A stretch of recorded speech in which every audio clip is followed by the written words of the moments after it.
Sunbrook. Homeowner has a diagonal crack, poured wall. Got a video of the inside. Here's that porch, big thick cap. There's the top of the crack.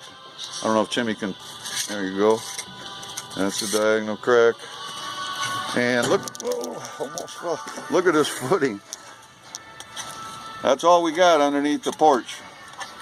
And part of the porch, or the footing is up against the wall, so that's probably why some of this cracking has occurred. But that's hardly enough. I don't know how that passed code, but whatever. I'm just murky. And then we got step cracks coming up off the wall near the crack in the basement wall. Yes, we do. Up to the window. And we'll show you a little more later. Thank you. Bye-bye.